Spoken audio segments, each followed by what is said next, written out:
그러므로 너희가 선지자 다니엘이 말한 바 멸망에 가증한 것이 거룩한 곳에 선 것을 보거든 읽는 자는 깨달을진저 그때 유대에 있는 자들은 산으로 도망할지어다. 지붕 위에 있는 자는 집 안에 있는 물건을 가지러 내려가지 말며 밭에 있는 자는 겉옷을 가지러 뒤로 돌이키지 말지어다. 그날에는 아이벤 자들과 젖 먹이는 자들에게 화가 있으리로다. 너희가 도망하는 일이 겨울에나 안식일에 되지 않도록 기도하라. 이는 그때에 큰 환란이 있겠음이라. 창세로부터 지금까지 이런 환란이 없었고 후에도 없으리라. 그날들을 감하지 아니하면 모든 육체가 구원을 얻지 못할 것이나 그러나 택하신 자들을 위하여 그날들을 감하시리라. 그때에 사람이 너희에게 말하되 보라 그리스도가 여기 있다 혹은 저기 있다 하여도 믿지 말라. 거짓 그리스도들과 거짓 선지자들이 일어나 큰 표적과 기사를 보여 할 수만 있으면 택하신 자들도 미혹하리라. 보라 내가 너희에게 미리 말하였노라. 그러면 사람들이 너희에게 말하되 보라 그리스도가 광야에 있다 하여도 나가지 말고 보라 골방에 있다 하여도 믿지 말라. 번개가 동편에서 나서 서편까지 번쩍임같이 인자의 임함도 그러하리라. 주검이 있는 곳에는 독수리들이 모일 것이니라. 그날 환란 후에 즉시 해가 어두워지며 달이 빛을 내지 아니하며 별들이 하늘에서 떨어지며 하늘의 권능들이 흔들리리라. 그때에 인자의 징조가 하늘에서 보이겠고 그때에 땅의 모든 족속들이 통곡하며 그들이 인자가 구름을 타고 능력과 큰 영광으로 오는 것을 보리라. 그가 큰 나팔 소리와 함께 천사들을 보내리니 그들이 그의 택하신 자들을 하늘 이 끝에서 저 끝까지 사방에서 모으리라. 무화과 나무의 비유를 배우라. 그 가지가 연하여지고 잎사귀를 내면 여름이 가까운 줄을 아나니 이와 같이 너희도 이 모든 일을 보거든 인자가 가까이 곧 문 앞에 이른 줄 알라. 내가 진실로 너희에게 말하노니 이 세대가 지나가기 전에 이 일이 다 일어나리라. 천지는 없어질지언정 내 말은 없어지지 아니하리라. 예수님께서 십자가를 지실 그 일들을 앞두시고 성도들에게 장차 큰 환란이 일어날 것이다 이렇게 경고하고 계시는 말씀입니다. 아니 당신이 지금 십자가를 앞두고 얼마나 고통을 당하실 텐데 죽기까지 하셔야 되는데 그 상황에서 그 힘든 상황에서도 환난 당할 성도들을 걱정하고 계시는 거예요. 여기서 우리는 예수님께서 얼마나 우리를 사랑하시는지를 다시 한번 발견하게 되고 또 이 메시지가 얼마나 중요한 말씀인지 죽음을 앞두시고도 지금 신신당부하시는 게 이게 정말 이거는 꼭 기억하고 우리가 새겨야 되겠구나. 정말 중요한 말씀이구나 하는 것을 우리가 깨닫게 돼요. 죽음을 앞두고 엉뚱한 소리 하는 사람도 없잖아요. 얼마나 중요했으면 이렇게 계속 강조를 하실까. 그래서 오늘 우리가 이 말씀을 통해서 주님이 경고하시는 마지막 심판의 날 환란의 그 모습들이 어떻게 징조들이 있는지 그리고 성도들은 그 상황에서 어떤 태도를 가지고 있어야 되는지 주님 다시 오실 때 징조들은 어떤지 이런 것들을 우리가 간략하게나마 살펴보겠습니다. 먼저 15절을 보니까 멸망에 가증한 것이 거룩한 곳에 서는 사건을 시작으로 환란이 시작된다 이렇게 말씀하시네요.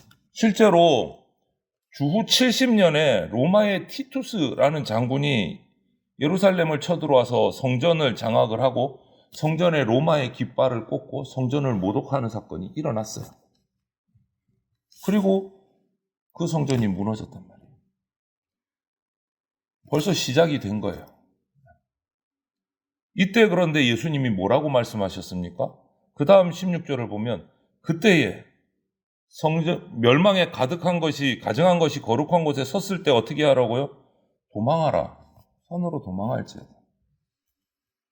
환란을 만났을 때 도망하라고 말씀하세요. 예루살렘 성전을 지키고 수호하고 반드시 무너지지 않도록 지켜야 된다. 이게 더 뭔가 좀 말이 될 것 같은데 도망하라고 말씀하셨어요. 이 말씀은 인간이 지은 이 건물이 하나님의 구원을 이루는 구속사의 핵심적인 요소가 아니다라는 거예요. 목숨 걸고 사수하라는 것이 아니고 종교적인 관습에 얽매여서 영적인 분별력을 잃어버리지 말고 환란이 일어났을 때는 도망하여서 신앙을 지키라. 이렇게 말씀하고 계십니다. 그래서 16절의 말씀부터 환란을 만났을 때 성도는 도망해야 된다. 산으로 도망하고 지붕에 있는 자는 물건을 가지러 집으로 내리지 말고 도망하고 밭에 있는 자는 겉옷 가지로 돌아가지 말고 바로 그 자리에서 도망하라. 우리의 연약함, 우리 개인의 인간의 악이 고통과 환란을 이길 수가 없어요. 여러분, 여러분 나 자신에 대해서 어떤 것도 자신하지 마십시오. 우리 인간은 악합니다. 연약합니다. 언제 넘어지고 언제 변할지 모르는 게 나 인간이에요. 그래서 우리는 약하기 때문에 공동체의 도움이 필요하고 성령님의 인도하심이 필요한 거예요.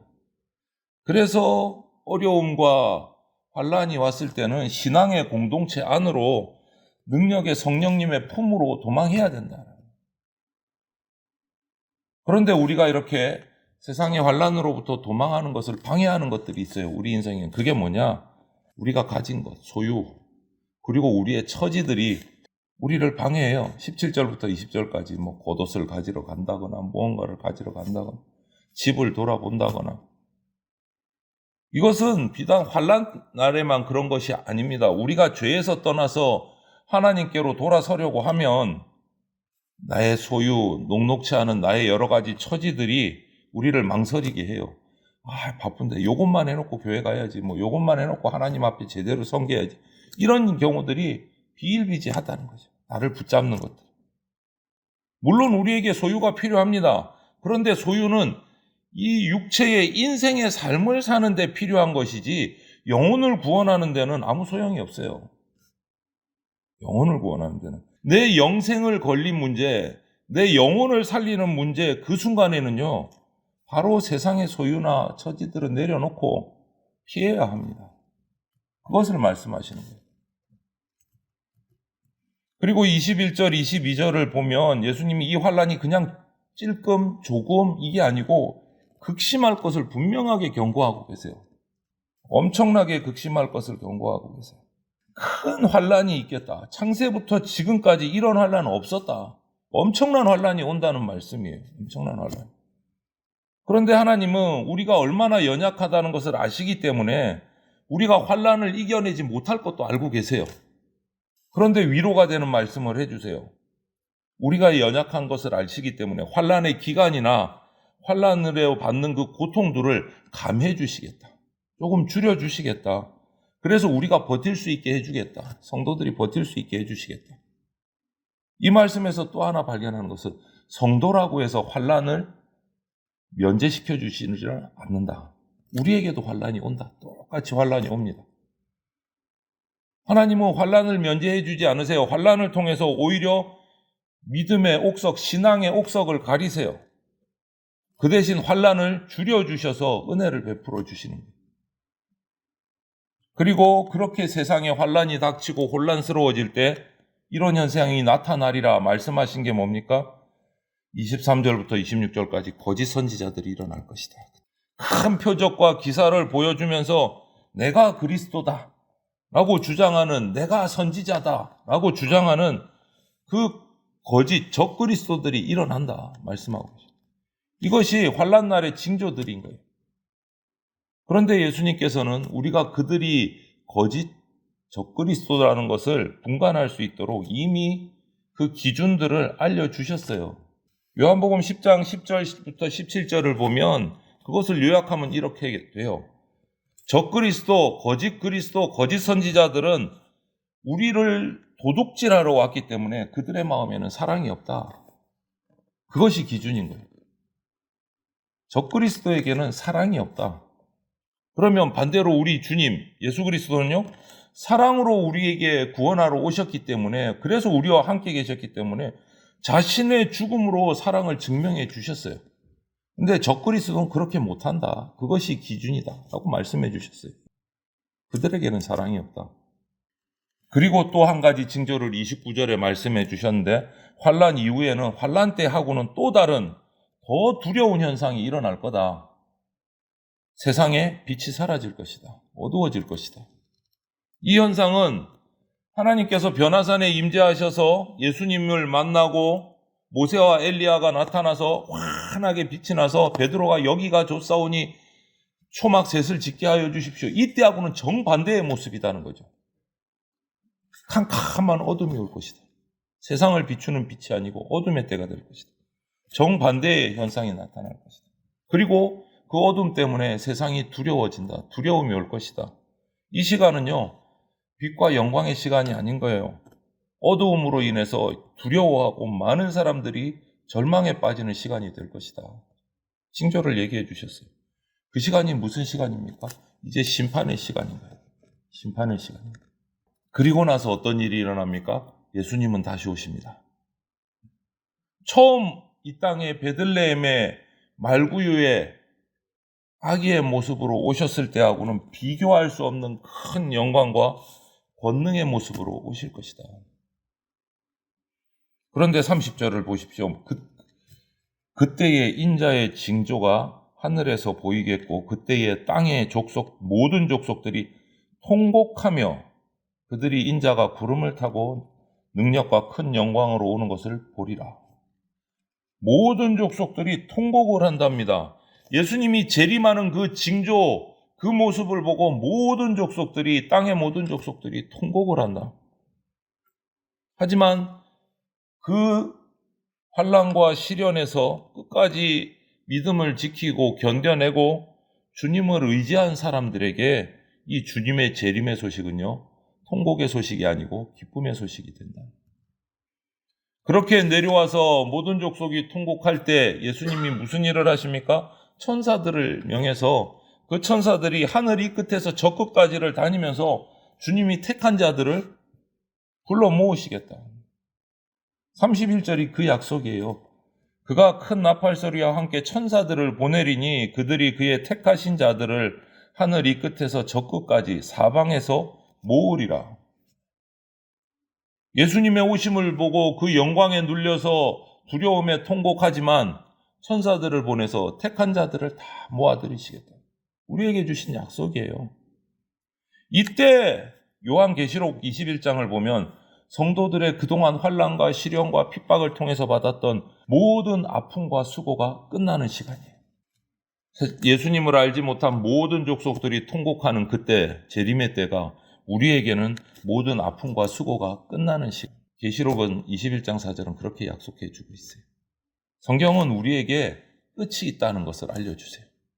우리가 범죄하고 우리가 주님 앞에 돌아오지 않을 때 하나님은 기다려주시고 인내하시지만 기회를 주시지만 그게 영원하지는 않다라는 것을 우리가 꼭 기억해야 됩니다. 끝은 있습니다. 이 끝이 오기 전에 돌아서야 돼요. 하나님 앞에 바로 서야 돼요. 끝은 있습니다. 그때 통곡하는 자가 될 것이냐, 천사들의 부름을 받고 아픔과 수고를 끝내고 기쁨으로 주님 앞으로 나아가는 자가 될 것이냐, 둘 중에 하나예요. 둘 중에 하나. 나를 데리러 온 천사들을 기쁨으로 보고 주님 앞에 나갈 것이냐, 아니면 그 모습을 보고 영광에 눌려서 두려워 떨면서 숨을 것이냐, 둘 중에 하나. 우리의 인생을 정해야 된다. 이런 세상 끝의 징조는 지금도 나타나고 있습니다.